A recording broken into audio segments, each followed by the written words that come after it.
शीतल षष्ठी शिव बह संबलपुर चलचंचल बरजात्री धरी बाहरी देवदेव महादेव सुना परभारे वृषभरे आरोहण करी देवदेव महादेव बरजात्री धरी बाहरी घंट शंख दुलदुली समेत राज्य राज्य बाहर लोक नृत्य करुंच देवदेव महादेव निज बरजात्री सहित आग को बढ़ी कन्या घरे पहुँचला ब्राह्म मुहूर्त ही हाथ गंठी पड़ो से संबलपुर सहर चलचंचल रही आपण से दृश्य देखुंटे केते संख्यार लोकारण्य होइछि संबलपुर।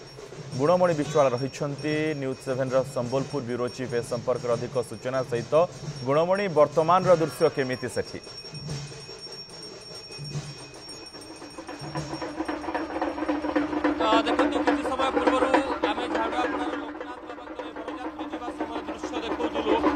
चंद्रशेखर बेशरे रूपा परबारे वृषभारूढ़ होते बर्तमान आप देखुए मोदीपड़ार जागेश्वर बाबा ये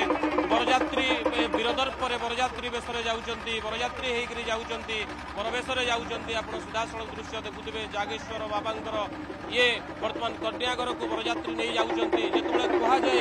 जे अलौकिक बाहागर देखापी नर बानर किन्नर कीट पतंग समस्त अनै रही था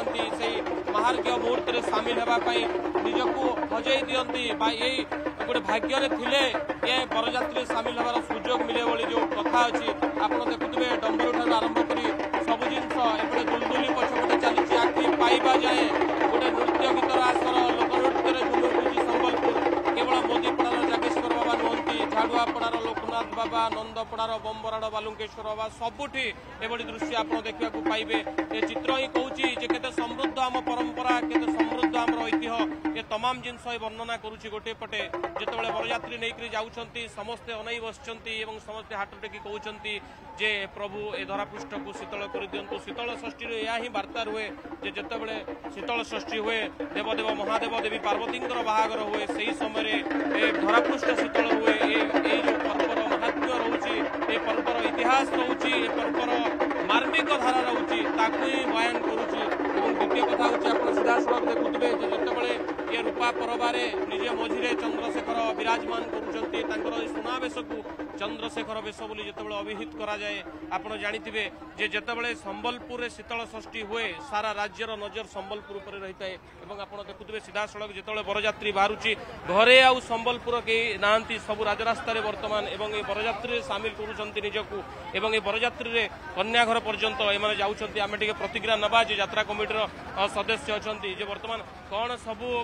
कार्यक्रम एवं ये नृत्य दल कौन सब आयोजन कर नृत्य दल सामिल होती आज आम श्री श्री जागेश्वर बाबा बरजात्री बाहरचु ए आम सहित आज गुड़ाए कार्यक्रम अच्छी एमती गोटे संबलपुरी नृत्य अच्छी आउ लावनी नृत्य अच्छी ता सहित आम पुणे अन्य जगह अन्य राज्य आम अन्य डांस फॉर्म गुड़ा डाकिचु आमर आज कार्टून रे अच्छा गोटे पांडा अच्छी जोटा गोटे मुख्य आकर्षण आ गरिला आमर आज मुख्य आकर्षण हिसाब रे आम रखीचु आपण मैंने देखुए बहुत धूमधाम रे आम बाहरचु बाबा श्री श्री जागेश्वर बाबा बरजात्री नहीं कि भक्त मैंने बहुत हर्ष उल्लास रे बाबा स्वागत भी कर आलती चलती आमर मुदीपड़ा सबू घरे आटा गोटे नीति बहुत आगु बहुत पूर्व चली आसी बाबा जो बरजात्री बाहरती बरवेश को समस्ते आलती आउ पुष्प गुच्छा देकी स्वागत जनाती आउ बरवेश केमती से आग को जीवे आउ काली सकाळे माता पार्वती को विवाह करके नहीं आसवे से ही उत्कंठा सहित आम पड़ावासी आज बाबा को स्वागत जोड़ू केते बरजात्री पहुंचो केते हस्तगंठी पड़ो कौन सब तमाम समय धार्य होइछि आमे तो एबे पहुंचला बेलू निहाती घंटे 2 घंटा लगी ताठू ऊर्ध्व भी लगी पारे कहीं जो भाया बाबांकर एत बरजात्री बासे से भूत प्रेत समस्ते जाती तो यही जो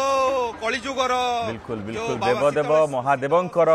बाहाघर गुणमणि एवं से समस्ते पटुआर रही था समस्ते चंडी चामुंडा समस्ते भूत प्रेत समस्ते एकाठी होइकी बरयात्री रे सामिल होती आबाल वृद्ध वनिता समस्ते ए जो सुंदर दृश्य रही जो पवित्र दृश्य रही देखा तार साक्षी होगापी समस्त एकाठी होता बहुत बहुत धन्यवाद गुणमणि ए समस्त सूचना दर्शक बंधु आप देखुले कि भाव शीतल षष्ठी यात्रा संबलपुर रे जारी रही।